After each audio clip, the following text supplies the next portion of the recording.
नमस्कार। आज हम बात करेंगे साउथ वेस्ट डायरेक्शन की।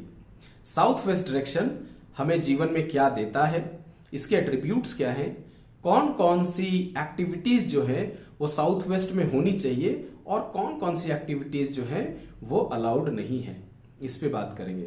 तो आइए शुरू करते हैं। देखिए, साउथ वेस्ट डायरेक्शन जो है ये एक सेकंड डायगोनल डायरेक्शन है जो साउथ और वेस्ट के बिल्कुल बीच में पड़ता है, जिसका एंगल जो है that is 225 degree. South west direction हमें जीवन में स्टेबिलिटी देता है, बिजनेस में या करियर में। यह हमें स्किल्स देता है और ये बॉन्डिंग्स को भी दिखाता है। ये पृथ्वी तत्व जो है ये पितरों की भी दिशा है और ये भारी होता है ना। अगर ऐसे समझे तो वास्तु पुरुष के जो पैर हैं वो साउथ वेस्ट डायरेक्शन में फॉल करता है, जिसके वजह से इसे भारी कहा गया है। भारी इन द सेंस कि हमारे पूरे बॉडी का वजन जो होता है हमारे पैरों में होता है, इसीलिए इसे भारी कहा गया है। दूसरा कारण देखिए, पुराने जमाने में लोग साउथ वेस्ट की दीवारों को ऊंचा बनाते थे और मोटा बनाते थे। इसका कारण क्या है? देखिए, सूरज जब पूर्व दिशा से उगता है तो पहले पहर में या दूसरे पहर तक इसमें बहुत सारी अच्छी किरणें होती हैं जो शरीर के लिए बहुत लाभदायक होता है, ये हम सभी जानते हैं।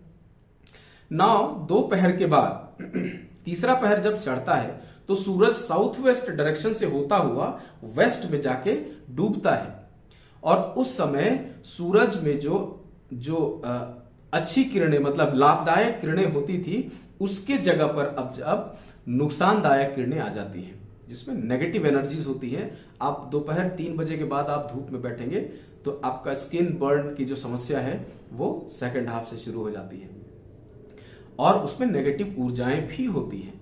तो साउथ वेस्ट की दीवारें जब मोटी होंगी तो क्या होगा कि उसका जो प्रभाव है, अल्ट्रावायलेट रेज या किरण जो आएंगे उसका प्रभाव घर में कम होगा, नेगेटिव एनर्जीज एंटर नहीं कर पाएंगे, जिसके चलते वहां पर खिड़कियां भी नहीं होती थी और ओपनिंग्स नहीं होती थी, वेंटिलेटर्स, खिड़कियां, दरवाजे वहां नहीं होते थे, है ना।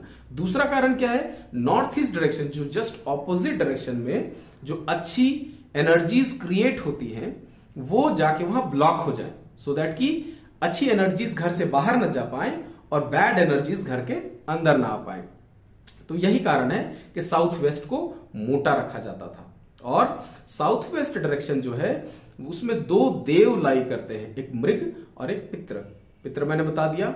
और एस्ट्रोलॉजिकली अगर बात करें तो साउथ वेस्ट जो है वो राहु का स्थान है। देखिए, एक चीज समझते हैं। देखिए, त्रेता युग में उस जमाने में देव और दानव अलग अलग कुल में जन्म लेते थे, है ना।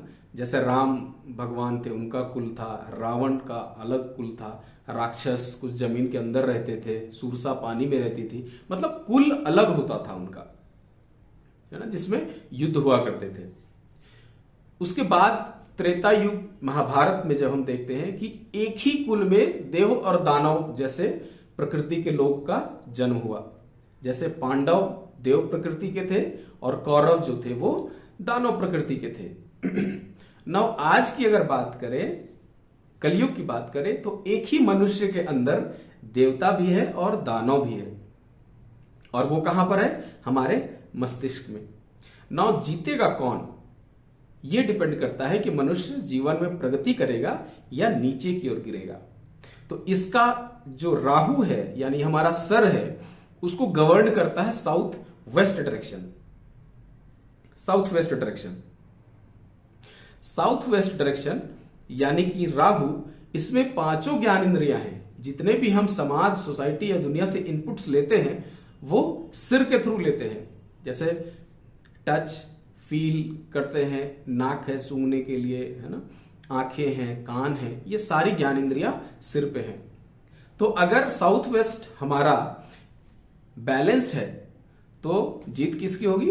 देव की होगी, जिससे हमारे स्किल में डेवलपमेंट होगा, है ना। अच्छा निर्णय लेना, दैट इज स्किल।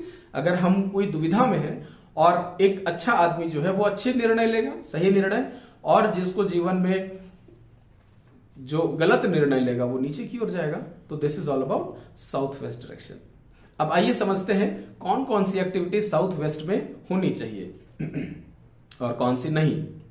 ठीक, सबसे पहले बात करते हैं पूजा रूम की। तो पूजा रूम साउथ वेस्ट में एक्सेप्टेबल नहीं है ना। जैसे मैंने भी पहले कई वीडियोस में बताया है कि सिर्फ 3 डायरेक्शन है पूजा के लिए, आप वहीं पूजा बनाइए। साउथ वेस्ट डायरेक्शन में अगर आप पूजा करते हैं तो आपके जीवन में इनस्टेबिलिटी आएगी। नाउ इनस्टेबिलिटी का क्या मतलब है साउथ वेस्ट में? देखिए, अगर आप बिजनेसमैन हैं तो बिजनेसमैन की स्टेबिलिटी का क्या मतलब है कि एक जिस रेशियो में पैसा आ रहा है, यानी कि आप बिजनेस में लगा रहे हैं, उसी रेशियो में पैसा आ भी रहा है ना। एक तरफ जा रहा है, एक तरफ आ रहा है, बिजनेस यही तो है। तो क्या होगा कि आपके पैसे अगर फंसने शुरू हो जाएंगे तभी तो जीवन में स्टेबिलिटी या इनस्टेबिलिटी आएगी। बिजनेस में उतार चढ़ाव शुरू होगा, पैसे फंसेंगे तो वहां से प्रॉब्लम शुरू होगी। तो इस तरह से साउथ वेस्ट का डिस्टर्ब होना आपके स्टेबिलिटी के लिए खतरा है, इसीलिए पूजा यहां पर बिल्कुल भी अलाउड नहीं है। दूसरी एक्टिविटी किचन की है। किचन में भी सेम समस्या है, आप साउथ वेस्ट में किचन नहीं रख सकते, है ना। तो अगर यहां पर दूसरी चीज किचन में क्या देखना है कि स्लैब का कलर ब्लैक तो नहीं है। किचन अगर साउथ वेस्ट में है तो उसका एक ही कंडीशन है कि स्लैब जो है, जिसके नीचे बर्नर के नीचे पड़ा हुआ स्लैब जो है वो येलो कलर का होना चाहिए, इंटायर येलो या फिर ऑफ व्हाइट, है ना। तीसरा कोई कलर यहां नहीं चलेगा। तो ऐसा करके आप किचन को भी बैलेंस कर सकते हैं। येलो स्टोन आप दे दे, इट विल गेट बैलेंस्ड। अगली एक्टिविटी है टॉयलेट। टॉयलेट साउथ वेस्ट में नहीं होना चाहिए, ये आपके बॉन्डिंग के लिए खतरा है। परिवार में डिस्प्यूट होने लगेगा, है ना। आपके पैतृक संपत्ति के लिए विवाद होने लगेगा अगर साउथ वेस्ट में टॉयलेट है तो, है ना। चल एक चीज, साउथ वेस्ट में अगर टॉयलेट होने से दूसरी समस्या क्या होगी, अगर प्रतीकात्मक रूप से समझे तो देखिए, साउथ वेस्ट पृथ्वी का कारक है यानी कि मिट्टी, और अगर वहां टॉयलेट आ जाए तो यानी कि वो जल तत्व हो गया, यानी कि गड्ढा हो गया। डाउन जब हुआ तो जल तत्व, डाउन का मतलब जल तत्व हुआ। तो अगर मिट्टी में जल चला गया तो वो क्या होगा, कीचड़ बनेगा, और कीचड़ में आप पैर खड़े करके नहीं रख सकते। वास्तु पुरुष उसमें अपने पैर टिका नहीं सकेगा, इसके चलते वो डिसबैलेंस होता रहेगा, जीवन में स्थिरता आएगी ही नहीं आएगी। तो ऐसे भी आप इसको समझ सकते हैं, जैसे आपको उचित लगे वैसे समझ सकते हैं। अगली एक्टिविटी है बेडरूम।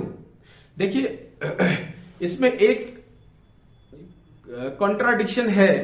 कुछ बड़े वास्तुशास्त्री ये कहते हैं कि साउथ वेस्ट जो है वो, उसमें जो हमारे घर के सबसे बुजुर्ग हैं उनको सुलाना चाहिए, क्योंकि पितृ जो हैं, जो इस दुनिया में नहीं हैं, उनसे हमारे जो बुजुर्ग हैं वो बेटर कनेक्ट कर पाएंगे और उनका आशीर्वाद हमारे पास बना रहेगा, हमारे ऊपर, परिवार के ऊपर बना रहेगा, और उनकी सेहत में स्टेबिलिटी मिलेगी। उनका और तो कोई काम है नहीं, उनके अर्निंग तो है नहीं, है ना। तो उनको स्टेबिलिटी सेहत में मिलेगी, है ना, दिमाग स्थिर रहेगा। कुछ का यह मानना है कि जो अर्निंग मेंबर है उनको वहां सुलाना चाहिए। तो देखिए, मेरा अपना मत है कि जो साउथ वेस्ट जो है स्टेबिलिटी देता है, यानी कि वहां से आपको वो स्टेबल करेगा, उठने नहीं देगा, जॉब पे जाने नहीं देगा, बिजनेस पे जाने नहीं देगा, आलस का खुमार आपके सिर पे चढ़ा रहेगा। तो वहां पर अगर, मेरा ऐसा मानना है कि वहां पर अगर घर के मुखिया जो सबसे बुजुर्ग हैं, जो रिटायर्ड हैं, है ना, वो वहां पर सोए तो ये बेहतर है। और अगर साउथ वेस्ट में अगर आपने गेस्ट रूम बना दिया जिसमें गेस्ट आके अगर रुके तो वो परेश रावल बन जाएंगे, अतिथि तुम कब जाओगे, है ना। वो स्टेबल हो जाएगा घर में, जाएंगे ही नहीं, है ना, और आपके घर के एक्टिविटीज में वो इंटरफेयर भी करेंगे। तो इसीलिए साउथ वेस्ट डायरेक्शन में अगर बेड है तो वो बुजुर्गों के लिए हो, अन्यथा किसी के लिए नहीं। और एक चीज और मैं ऐड करना चाहूंगा, साउथ वेस्ट डायरेक्शन में एक प्रॉब्लम लोग क्या समझ करते हैं, गलतियां क्या करते हैं कि overhead water tank south west में बनाते हैं, साउथ वेस्ट की छत पे। रीजन बीइंग कि उसमें पानी स्टोर होता है, वो भी एक जल तत्व है ना, भारी होता है। तो भार का मैंने डेफिनेशन दे दिया, वो चीज जो कि आपके घर में इमूवेबल है। तो हालांकि वाटर टैंक भी इनमूवेबल है, लेकिन इससे एक प्रॉब्लम ये देखने को मिलता है कि जिसके घर में साउथ वेस्ट में ओवरहेड वाटर टैंक है, उनके घर में हार्ट अटैक के मरीज आपको मिल जाएंगे, है ना। बट ये प्रॉपर ग्रीड करने के बाद पता चलेगा। बहुत लोग घर का कॉर्नर को साउथ वेस्ट समझ लेते हैं, बट ऐसा नहीं है। साउथ वेस्ट आपके मिड ऑफ वॉल भी हो सकता है ना। तो this was all about south west direction. मुझे उम्मीद है कि ये जानकारी आपको अच्छी लगी होगी। इसे समझिए और अपने जीवन में अगर इससे रिलेटेड कोई परेशानी है तो उसको ट्रीट करने की कोशिश करिए। देखिए बहुत अच्छे रिजल्ट आपको मिलेंगे, आप माने या ना माने, एक बार करके देखिए, है ना। तो मिलेंगे अगले एपिसोड में अगले डायगोनल डायरेक्शन के बारे में जानकारी लेके। तब तक के लिए धन्यवाद, आभार।